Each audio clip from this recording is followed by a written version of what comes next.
Hi, so harvest dates are pretty important when it comes to creating wine, especially when it comes to wine styles. Normally, so what I do, the first thing in the morning, take a nice little brisk little walk, have Roger joining me.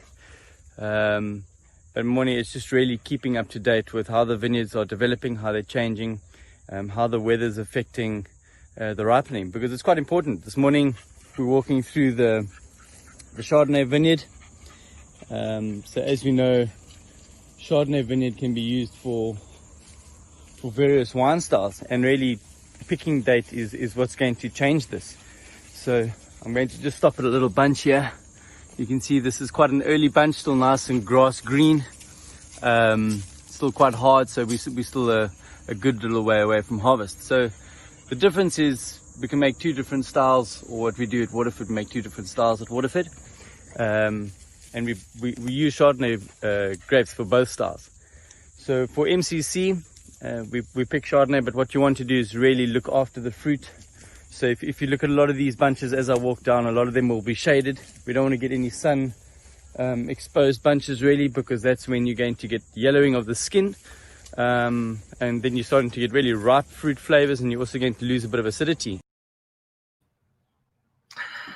Well, that was not me, as you will have gathered, but was in fact Mark le Roux, winemaker at Waterford. And as you could also see, he just climbed out of bed and was having a morning stroll through the Waterford estate. Mark is one of our two guests today as we talk not so much about the wine, but about the process in getting there, because most of the estates in South Africa have either just started or are just about to start the harvesting process.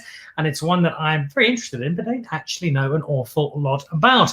And so Mark le Roux will be our first guest today, followed on by one of the most exciting winemakers in the country, Erika Obermeyer, formerly of Graham Beck, and now under her own label, making waves around the wine-making world. And we'll find out from both of them how their particular harvest process works. They're very different processes, and so I'm fascinated to see how they play out as my wine education, and hopefully yours, continues. Just before we kick off with Mark, though, throw forward to Thursday and a really important show. So we get fairly serious by the standards of Dan Really Likes Wine. My guests will include Sidani Mgandi, who is the chairperson of the South African Liquor Brands Association, restaurateur Ruben Riffel, Rico Besson from Vinpro, Siobhan Thompson from Wines of South Africa. They'll be amongst the guests as we talk about the prohibition on liquor sales and what that means to South Africa, and how we can move forward with this, because it doesn't look like it's going to be an issue that's going to go away in its entirety anytime soon. So I'm really looking forward to that. Some important people, some important voices in terms of the wine space. So that's Thursday. Also coming up later this week, a conversation I had a little earlier today. I had on the line from London Gareth Ferreira, the head sommelier at Core by Claire Smith, the Michelin-starred restaurant in Notting Hill, the South African who was at the Saxon, now over in London, and he tells us about his wine journey and about hanging out with David Beckham, because that's what you get to do when you're a really cool sommelier in London. Not in London, but in Stellenbosch, equally cool and equally fun to talk to on the subject of wine. A man who also has his own label wine, which we'll be trying as well during the course of today. The winemaker at Waterford Estate, a warm welcome, Mark le Roux. Hi, Dan. How you doing? Extremely well. Just better check first up. Do you just have one shirt, or is it a uniform that you wear every day? I thought that was going to come up, but we were fighting a fire last week, Monday, and then I was in my genuine pajamas. So, yeah, we're proud of this, of the badge. As you should be, because it's a terrific estate, and one that, as you know, I am extremely fond of. How are things at Waterford at the moment? We know the wine industry is on the ropes yet again, and as we try and fight back, how are things going at HQ? No, very good. I think sales and selling wine at this point is really a very touchy, emotional subject at this point. So I think let's focus on the harvest. It's really looking really, really exciting. Weather's heating up, so the grapes are starting to change color. They're starting to get soft. You can actually start tasting some of the flavor. It is summer again. As I said, we were fighting fires last week, because this can all influence the flavor of the wine in a couple of weeks, couple of months' time. So this is really what we're doing, is we're trying to guide our vineyards, look after our fruit, so that we can really make the best expression of wine from our property. Let's talk about some of that wine before we get into the harvesting space. The world knows the Waterford range. Kevin Arnold making magic on the estate in partnership with Jeremy Ord for some time now. You've filled in some fairly large shoes and done so extremely well, not just with the Waterford range, but also with your Brazilian footballer style range. Try to find my bottle of it here. The Mark by Mark le Roux. How does this work? Because you're supposed to be making wine for Waterford, and now you've got a rather rugged and slightly misleading charcoal sketches of yourself on labels, and you're off making your own wine instead. Do Kevin and Jeremy know about this? We won't talk about the contractual details. No. It's a really fun project, and I was trying to go for your hairstyle as well. I see you have put a comb through your hair this evening. But I mean, it's part of the artistic part of winemaking. I think it's really letting your inner spirit go a little wild. And the mission behind my wine, I love making Waterford wine. It's a fantastic place. But I think, for such a small scale on the side, it really helps me push the boundaries of what people talk about, natural wine making, experimentation, trying things that are almost impossible to the literature. So this little wine, without a blueprint, allows me to follow that path a little bit. They're very, very small volumes. They're really minuscule, but it's about excitement. It's about pushing the boundaries of new things, and hopefully this grows me as a winemaker and pushes across to the positives towards Waterford's wines. There you go. It is the Mark, and if you look very closely, you can see that piece was done shortly after Mark had lost his ear in a winemaking accident, but it has since been surgically reattached. The label looks good. It's what's inside the bottle that is, of course, far more important. Introduce us to your Chenin Blanc and why you've chosen to make both this particular wine and make it in this particular style. Yeah, so Chenin Blanc, I think really for me, the one thing that really stands out for a Chenin Blanc is proudly South African. I think Chenin Blanc's the one varietal that's making a massive stand in South Africa. There's some amazing Chenin Blancs from all sorts of producers, and I think our country can handle Chenin Blanc. It's got an amazing environment. It loves the heat, loves the sunshine, and I think they're great examples. I think what's also helped us, what's really, really important, and we've learned this in the last few years, is that the age of the vine has a massive impact on the quality of the wine. So older vines do make better wine, and Chenin Blanc is one of the most planted of old vineyards. So it's a great showcase. And for me, I think also my family roots come from a little town, Blois, in the Loire Valley in France. This is a story I only found out afterwards, but I mean, it's a great story that I can actually link some of my ancestors to the Chenin Blanc capital of the world, in a sense. So it's very exciting. This is Stellenbosch fruit.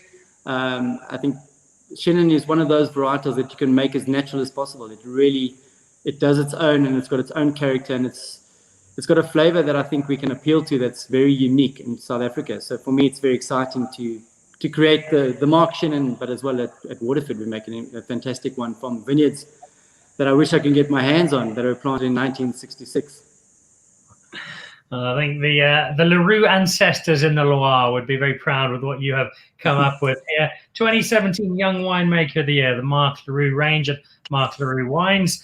Wine that comes at the end of the process, which forms the focus of today's show, the harvest. Let's start right at the very beginning as we lead into it, Mark.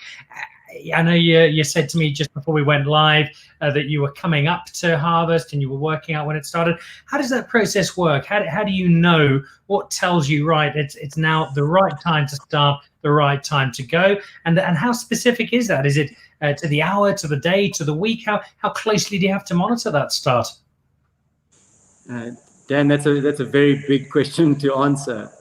I think, I've been at Waterford for 11 years, and I think when I started, I was very much more fixed on analytics. So it's really measuring sugars, measuring acids and pHs, and following the progress, and obviously trying to get to a certain sugar level or a certain acid level.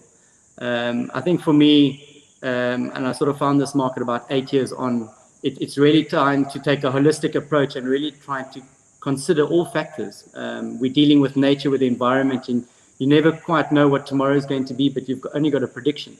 So it's really trying to capture everything that you want in your wine one day and the best expression of that vintage. So I think in my later years, what's been most important is really just walking through the vineyards.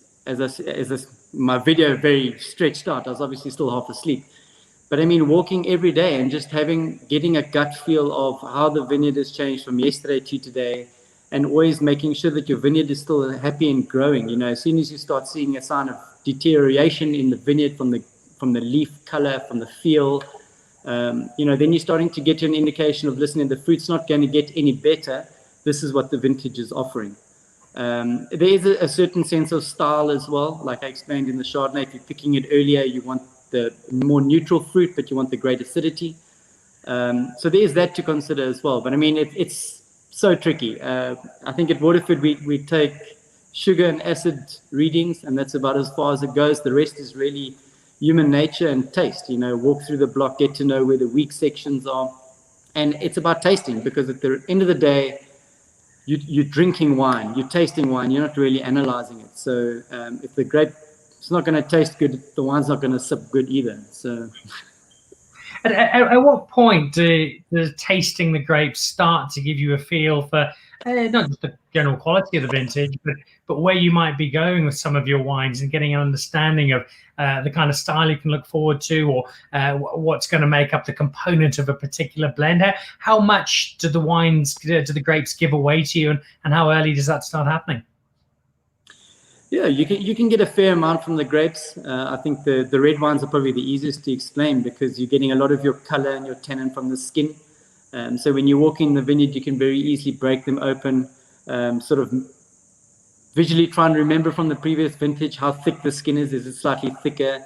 You can actually even sort of like mush the skin in your fingers and see how much color rubs off onto your fingerprints. That gives you an indication of maybe how much color you might receive from the vintage. More color generally also translates to more tannin, so a bigger wine. It's difficult to really get the balance of acid and sugar, because the sugar hides a lot of the acidity, and during fermentation you lose the sugar, so the acidity seems more pronounced. But you can get a fair reflection, but I find it really difficult to give solid answers until only after the fermentation. Yeah. How nervous are you at this stage, and how much control do you still have? Is it largely down to external conditions, or can you guide and manage it reasonably well in terms of what your objectives are for the coming winemaking year? I'm extremely nervous. It makes me I'm very nervous before harvest, but once harvest starts going, then I get quite excited and get going, because it's a little bit of a no turning back type of philosophy. But you can. Now I've lost my train of thought, Dan. But I mean, now I've completely lost my train of thought. Sorry. Those nerves are kicking in. I'm nervous completely. But I love that, because it shows that 11 years in at Waterford that you're still so passionate, and it hasn't lost that ability to excite, but also occasionally terrify you, which shows just what an emotional journey you're still on. And I think that is fantastic. The journey kicks off, I think you suggested to me earlier today when we chatted, probably next week at some point. What then happens? Is it all done by hand? Have you got giant big machines? How do the grapes come in? Give us the basic introduction to how that process works. Yeah, so at Waterford, we're very fortunate, and I think there are many properties in South Africa that we're very fortunate to hand harvest most of our fruit, which I think is really the best way of preserving your fruit from the vineyard up until the cellar. You're really keeping your bunches intact. So if there is the odd berry that's maybe not looking good, there's still the opportunity to take that off. But I mean, we've been really busy the last week or so is preparations, making sure that all your few conveyor belts and that your scale works, that you know that you're dealing with a certain kilograms of grapes that come in.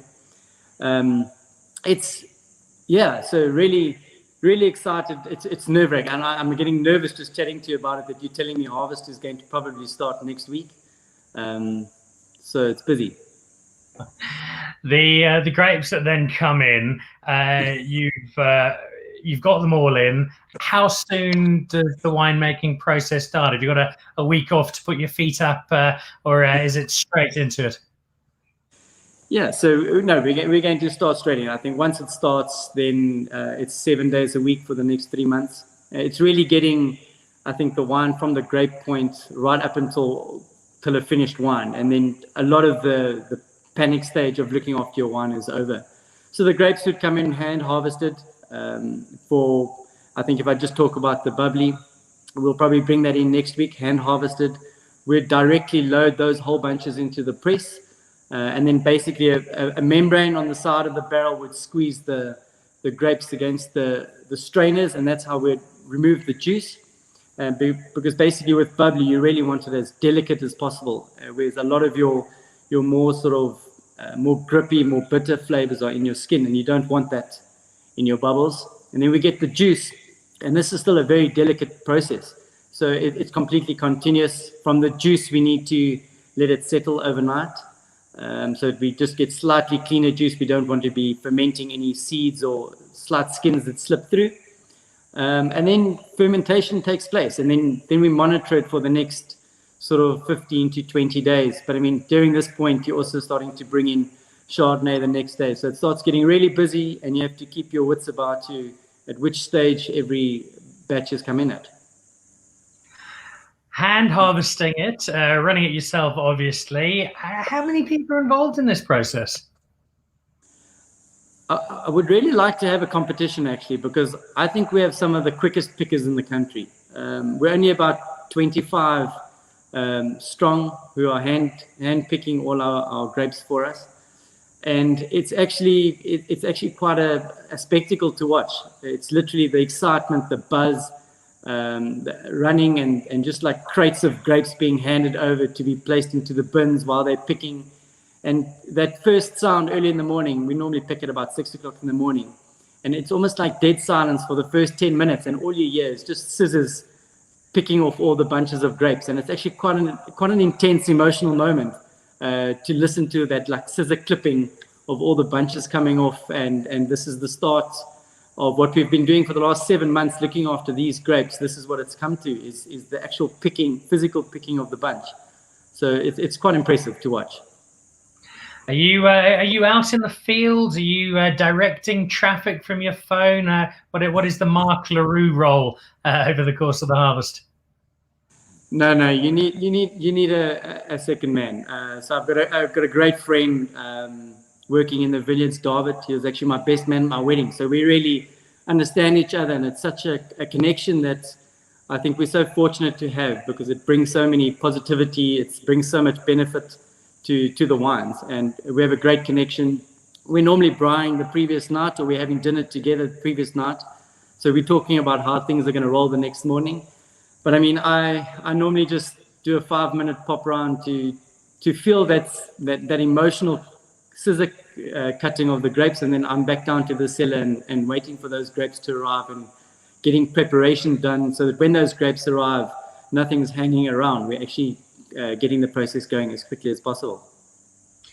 That process set to kick off at Waterford at any rate at some point next week. Everyone I've spoken to has suggested they think 2020 could be a particularly good vintage. It is the kind of thing you do hear a lot from winemakers each year. I'm not sure if they're trying to convince me or convince themselves. As we look to 2020, broadly speaking, how good do you think this vintage looks? And is there anything in particular, I think back to, say, a cab in 2015, that strikes you as going, wow, this is going to be awesome out of the 2020 vintage? Yeah, there's been a lot of excitement. We've had really an incredible season. We've had enough rain, which we haven't seen for the last 5 years. So I think the growing season has been great. It's been nice and slow, so the vineyards have really had time to look after the bunches and form the bunches that we see today. There's been a little bit of disease pressure with a lot of the rain that we've had in December, and we cut quite a fine organic spray program, so things do get a little bit nerve-wracking. But I think looking at the vineyards from this morning, the quality is outstanding. The vineyards are looking very happy, even in today's heat, which it feels about 38 degrees, but I mean, it's pretty warm. Very exciting. The cabs are looking exceptionally strong. So I'm looking forward to a Waterford Cabernet vintage again. I think it's going to be strong. The berries are slightly smaller, which also leads towards maybe a little bit a stronger vintage at this point. A bit difficult to say on the whites at this point. The Chardonnay is looking strong. Acidity seems a little bit lower, but it's too early to really say. I'm excited. There hasn't been anything to be really concerned about. Really strong. The team's happy. All the harvest helpers have arrived. So at least we've got a team ready and waiting to receive. We've got a number of people watching it at the moment. Daryl Balfour, who says good evening from Gaborone, where there is also an alcohol sales ban. So I'm not a happy chappy. Daryl, you poor man. Come back home. You can't buy any wine, but I suspect you might have some at home. Andrew Woolgar, great show, Dan. Informative as always, mate. Got to get back to work selling wine in North Carolina now. Andrew, South African over in America. His Elephant's Corner company just started up. We'll be doing something with Andrew and his wines from South Africa over in North Carolina during the course of February. And then a couple of questions from Grant Sauls watching on YouTube. It says, love Waterford wines. How does the weather affect harvesting time, especially coming from winter into summer? Does it also affect time in barrel? And then a follow-up question from Grant. How does the harvesting affect the aging potential? A couple of questions for you there, Mark. Yeah, no, the weather definitely plays a role. I think before harvest, it depends how long before harvest, but I mean, for me, I think the last thing I really want to see is rain when you're about to pick your more serious reds. So basically a week before picking something like Cabernet or your Shiraz. I feel from sort of my experience in the last 11 years making the wines here, I feel rain during this time tends to soften the tannin structure. It takes away a little bit of the real classical cab feel for me. So I think you lose a bit of depth and structure from, let's say, in particular, rain during season. So that's almost my most feared is having rain during harvest, because it's an irrigation you cannot control. But otherwise, I think if you're looking well ahead of harvesting, this really is more building the character of that vintage, and it's leaving its footprint behind of the story of what that vintage was like. I don't think it's going to affect the quality as much, but the critical period is really in harvest time. And for me, the biggest fear factor is rain close by. It is one of the beauties for me of wine, and especially Stellenbosch wine. Every vintage does tell such a different story, and it's a wonderful way of recording the years as they roll by. Peter Ferreira joins us, the maestro behind Graham Beck Bubbles. It's me again. Peter was, of course, with us on the show last week. Hello there. I'm in for a roller coaster harvest. Good luck. And then Peter following up, it is slow at start, but this week the sugars will move.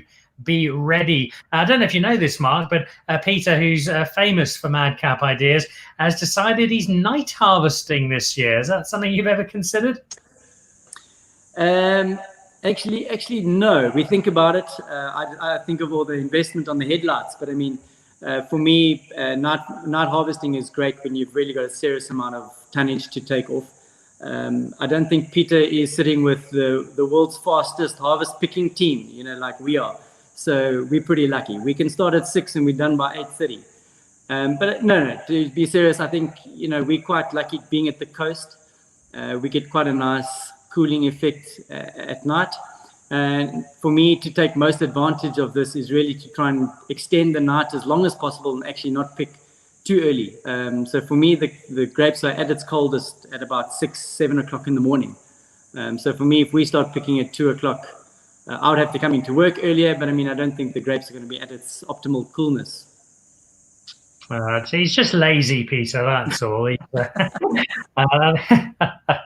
All right. Mark, it's a really exciting time to see Peter Ferreira responding there and joining the conversation. It's a really exciting time. Good luck with it. I'm so glad that it still excites you so much and still has so much nervous energy running through you, because it would be a shame if that did go over time. Have fun with it in as much as you can, and hoping not just for some wonderful wine, but also wonderful wine that you're able to sell pretty soon.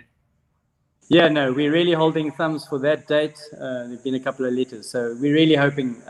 It's been a tough year, but I mean the support has been overwhelming from the country and as well as internationally. So we're very thankful for that as well. All right. Well, thank you, and thank you as well for the bottle of the Mark. A delightful tribute to your French roots via the Chenin Blanc, and good luck with them as well. And we'll catch up with you post harvest and see how it's all gone. Thanks, Dan. We can only hope for the best. I have no doubt. Mark le Roux, winemaker at Waterford, coming in on the back of Kevin Arnold, who of course still cast a guiding hand over the estate. But Mark, terrific young winemaker, 2017 Young Winemaker of the Year, making his own label, Mark by Mark le Roux. And it's a delightful Chenin Blanc, as well as making all of the Waterford wines. Harvest starts next week. Now, it's one thing for Mark to do his harvest, because that is based at Waterford. It's wander out, pick some grapes, bring them back into the cellar, and away you go. Life is a little different for Erika Obermeyer, and I know that Peter Ferreira will be watching particularly interestedly, because he used to work with Erika at Graham Beck when they still made their still wine. So let's head over to his protege, now firmly established in her own right. Erika Obermeyer, good evening. Welcome to Dan Really Likes Wine. Hello, Dan. How are you? Well, I've got a bottle of Mark in one hand and a bottle of Erika O in the other. So I'm a very, very happy man. It's only wines with first names we're drinking today. And in this case, one that doesn't only have 5 stars on it from the platters, but just as Mark was Young Winemaker, we see there the 2019 Newcomer of the Year from Platter. That was just over a year ago. How are you finding things now? Do you feel you've settled in? Do you feel that the Erika Obermeyer name and label has got some real traction and has started to really find its feet? Yes, it's a really exciting time. We just released our new vintages, so it took a while for me to just get into this, but I think it's now 5 years down the line. The 6th vintage is about to hit the cellar, and I couldn't be more happy. You kind of get a feel for how things now work. It's very different from working with a bigger company. So you quickly learn the new tricks and just get on with it. You sit in a different space to Mark. Mark's got his grapes at the estate. Your method works a little differently. For people who don't know the Erika Obermeyer story, you left Graham Beck, you started your own label. It was a big step to take and a brave one, but it's paid off handsomely already. Explain to people how the Erika Obermeyer wine process works. I think it's very much similar in a way, and I'm very happy that I got to work with bigger companies and learn how to really work around logistics. The only thing that's very different is that you don't have a big team to fall back on, and you pretty much have to organize everything yourself.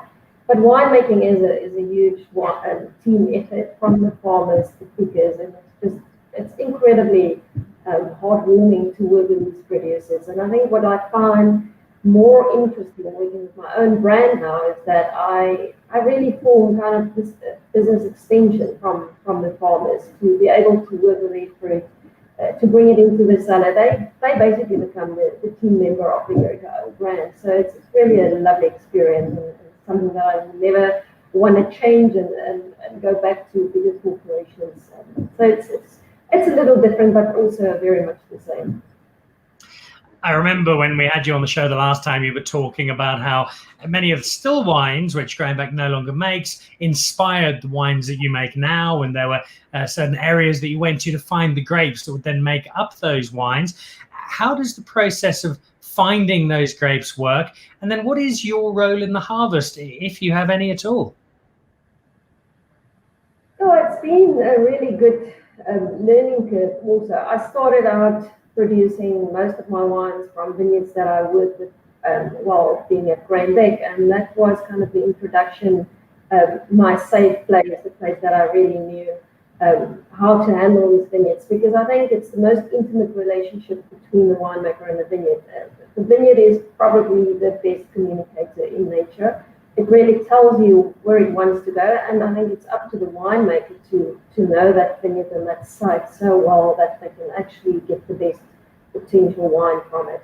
But it's always new, and you meet new people, and it's been incredible to see that now I work with probably only 50% of the Grainbeck vineyards, or the vineyards that I used to work with, and the family has grown, and I've met many amazing growers and new vineyard sites. And this year in particular, I'm going to start up and go really big and try lots of new batches. So it's really exciting, and it's a learning curve all along. I think we always strive to, something I learned from Peter, Happy Harvest, and it's something that he kind of told us always, that you need to strive for a perfect wine. There's never a perfect wine, and I think every year, that's why the excitement is so real, and just coming up to harvest is that real thing that you've got another chance to produce that perfect, or almost perfect wine. So it's a wonderful process, and I think that's what keeps us alive in the wine industry, is that energy around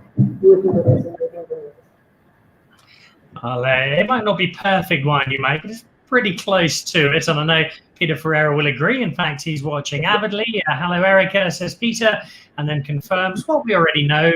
She is a rock star and wines are on point. That's the analysis of Peter Ferreira. Angelique Kouvalakis also watching. Well done, Erika, says one of your many, many fans. Fans will be looking forward to more wine coming out from you 2020. Is the range expanding? Is it coming down? And in terms of the blends you're making, how is this harvest going to affect what you put out?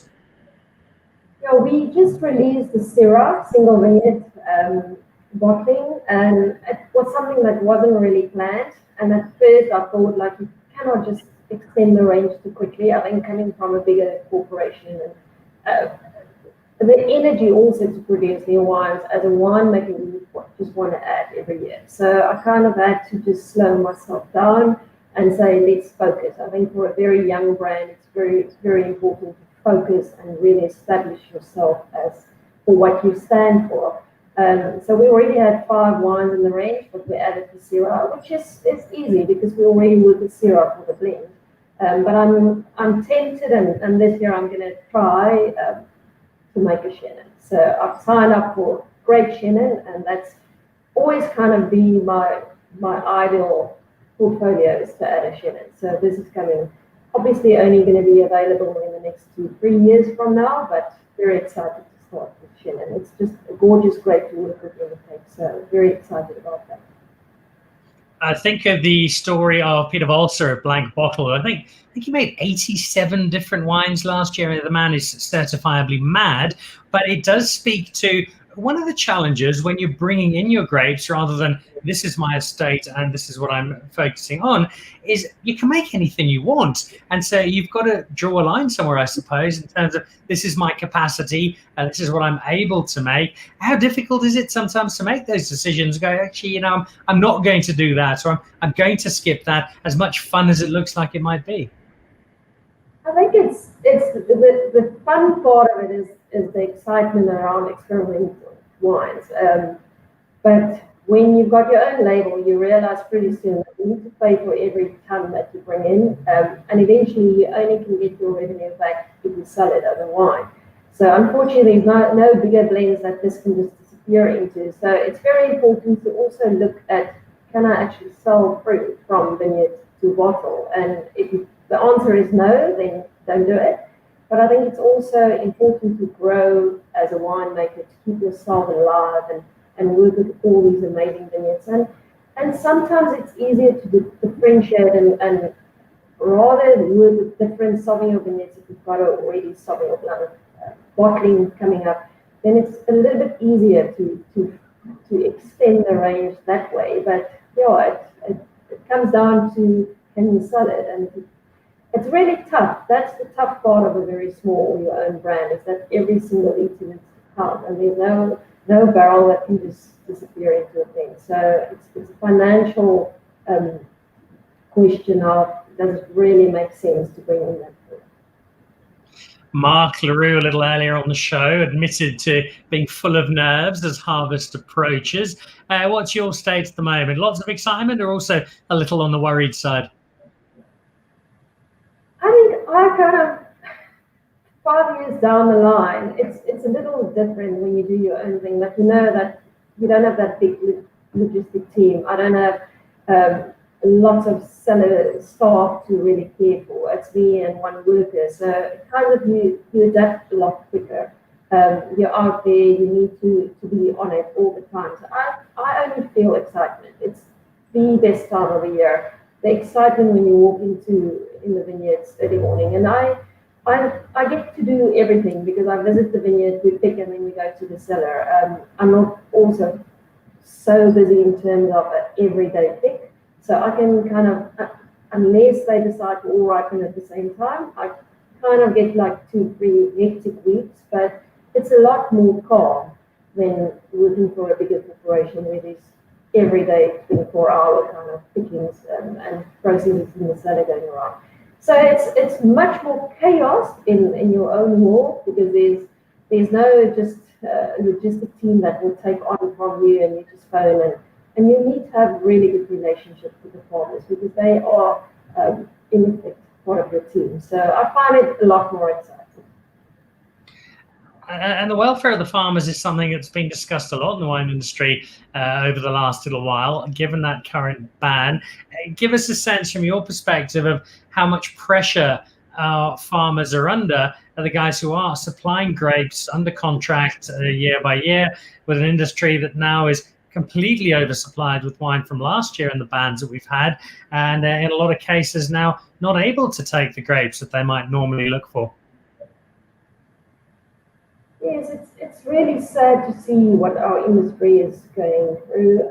I think the stress and the uncertainty plays a huge role in everyone's emotional state, and I think it's probably the best thing that can happen to us as an industry is to be so close to harvest, because the energy and starting and making something new is just going to take over this negativity. But I think it's also a time where small producers that are able to source little bit and not working with huge quantities can still keep that flame alive for farmers. And it's terribly sad to visit a farmer and hear that they've worked the whole year and they're not able to sell at good prices. And I'm lucky. I'm very happy to work with these amazing producers and to be able to, even on a small scale, be able to buy from their top vineyards and produce wine and still fly the flag for South Africa. I think also my brand is slightly less affected because I kind of work on this scenario that, well, 3 years down the line, we're probably not going to even worry about Corona. We just need to, I think we need to adapt as a business. I'm lucky that the wines that I make can age well, and if you can just sit through this whole process and stay positive and keep on working on your relationships, and kind of a forced button that has been pushed on everyone's business, but we will sell through. Our quality is amazing, and if we can just all work together and stay positive and continue to do the amazing work we do in our vineyards, then I think we are going to be okay. I hope so. Well, that forms part of a conversation that will extend into Thursday when I talk to, amongst others, Siobhan Thompson from Woza, and Rick Obermeyer from VinPro, Ruben Riffel. We'll be chatting about the impact that is being had on our industry and how we can possibly move forward and emerge with smiles on faces after a really tough time. It is easier done with a glass of wine in hand. I know Daryl Balfour, who's watching from Botswana, doesn't have a glass of wine in hand because the ban is in Gaborone as well. But he does say, I think Peter Volzer only made 47 wines last year, not 87. But don't encourage him. He's crazy enough to try. He certainly is. I know Erika doesn't have anywhere near 47, but the ones she does are fabulous, including this bottle, which I showed you a little earlier, the Erika Obermeyer Grenache Noir Cinsault. So it is light and delightful. Talk us through the wine, through this particular blend, and as is always the case with a blend made by a winemaker, what that personal note was that pushed you in the direction of this particular style. Well, this wine was actually the start of my own business. I started with this concept already 2015 when I still worked for Graham Beck, and we had a phenomenal Syrah vineyard on the Fairgrove property.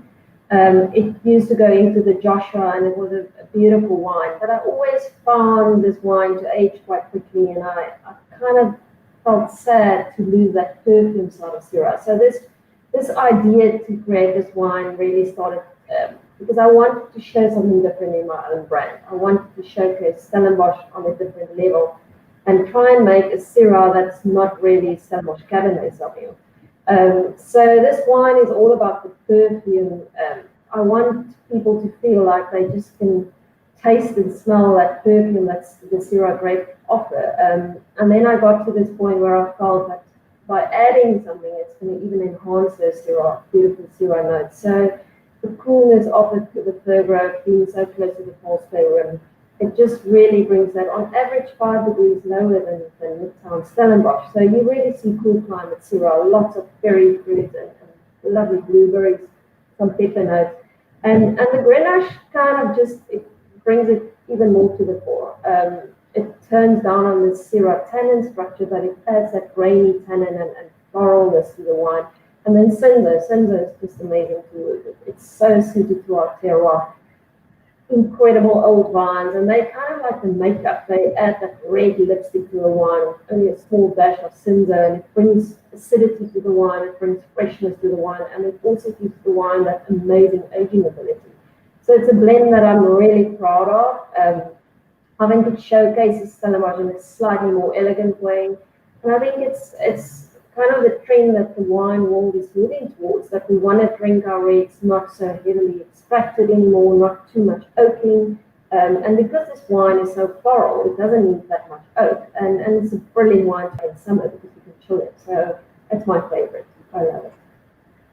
It's about a year since I've had some, and I'm reminded of why I enjoyed it so much and refuse to give any to anybody else, which I think is entirely the right thing to do with this particular wine. Get hold of it and drink it all on your own. Do not share it. It's not wine to be shared. Just enjoy it on your own. This is now the 2016. Unfortunately, it's my last bottle, but as soon as lockdown ends, I'll be restocking with some Erika Obermeyer, including a bottle made by you, but without your label on. I have tried it already, and it's smashing, needless to say. Tell us about your Element House project. Oh, what a fun project.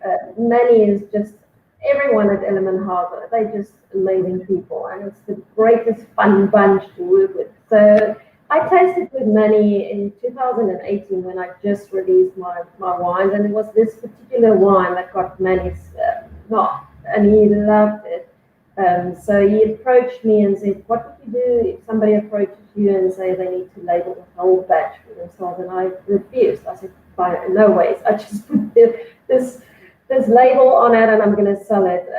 And we started this project together to taste through the barrels. At that stage, obviously, the harvest was already completed. So in 2018, we started to work together and we decided on a blend very unique to Element House, and I think in a way very similar to Element House. I think wine is such a personal thing, and I think you really miss the point if you can't bring that personality into the wine. Every winemaker needs to strive for that, and I really tried to get the element, elegance and style into this wine. So it's also a blend of mainly Rhone varietals, Syrah based, but we added a dash of Cabernet Sauvignon just to give it gravitas and that little bit of tannin touch. And it's just a gorgeous wine. So we bottled it 2019, 18's just been released, and it's just an incredible project and really fun to work with.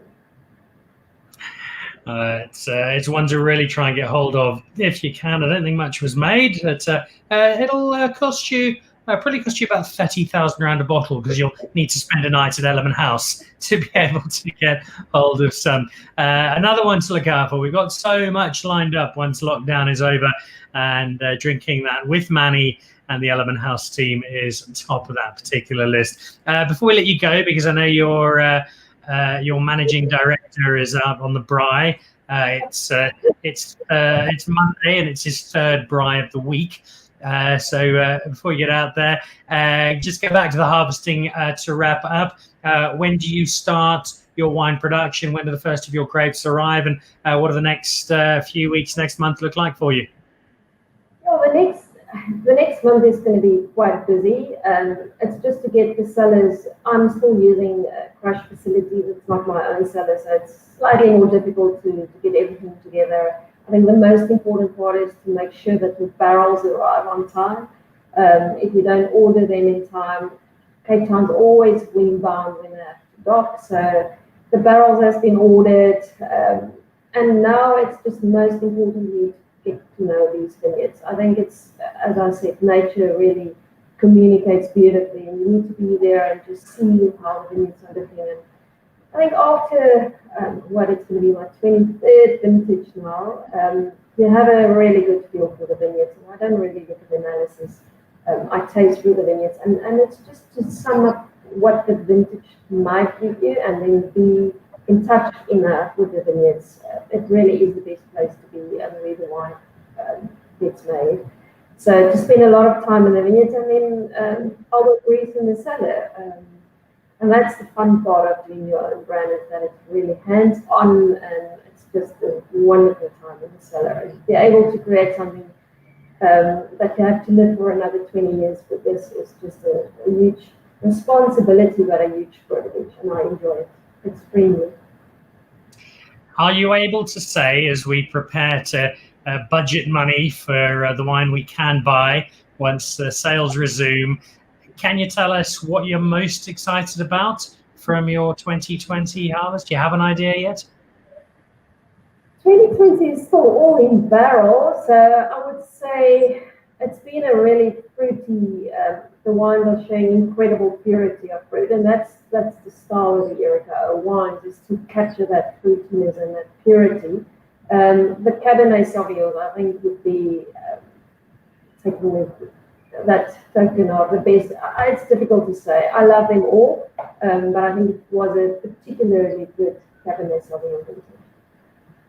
Which is a high praise, given that you've produced some pretty special ones already in the short life that has been Erika Obermeyer Wines. Erika, lovely to catch up with you as always, especially because it gives me the opportunity to open a bottle of your fabulous wine. Thanks for the time. Good luck over the next stretch. I know it'll be flat out and busy, but not only do I hope it goes extremely well, but that by the time you're done, there are markets reopened and you can start getting your wine back out to your army of fans around South Africa and beyond.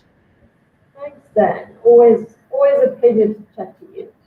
And we'll get the wines to you as soon as this lockdown is over. I cannot wait. Erika Obermeyer, formerly of Graham Begg, bid Bubbles Ferreira farewell and moved down to start her own project.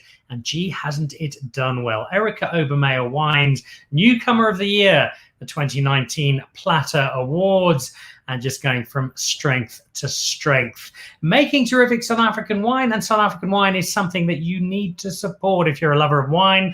A great way to do that is being part of the Pick and Pay Wine Club, where you get some terrific deals. You get 20% off 10 different wines each month, 3 times the Smart Shopper points. You'll also get 25% off a selected case, as well as a Magnum every month, and access to some pretty cool events, plus competitions. And it's absolutely free, so get that Smart Shopper number through to 36775.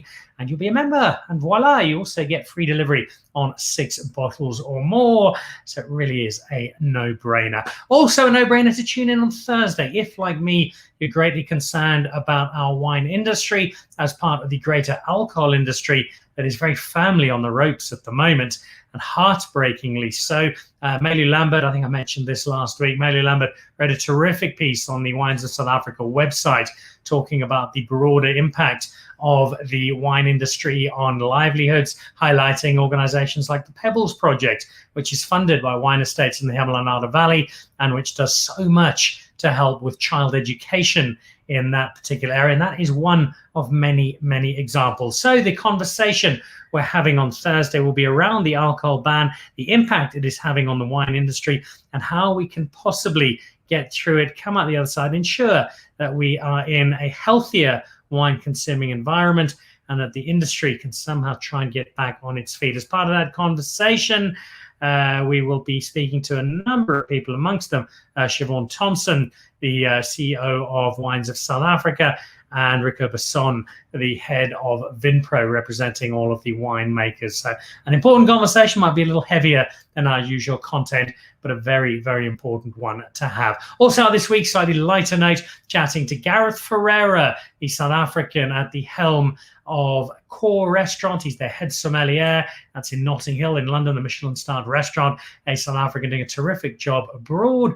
So we will be speaking to him to find out about his wine journey. And he gets to hang out with David Beckham. Gee, it's cool being a sommelier. That wraps us up for today. Huge thank you to Mark le Roux at Waterford, with both the Waterford range and his own Mark by Mark le Roux range. Good luck with the harvest there, and good luck to Erika. Thank you too to her joining us.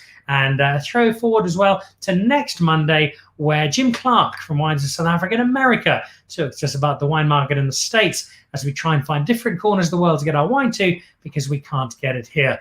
And as I've said a couple of times, we might not be able to drink wine, but we certainly won't stop celebrating it. So South African wine, cheers, and thanks for watching.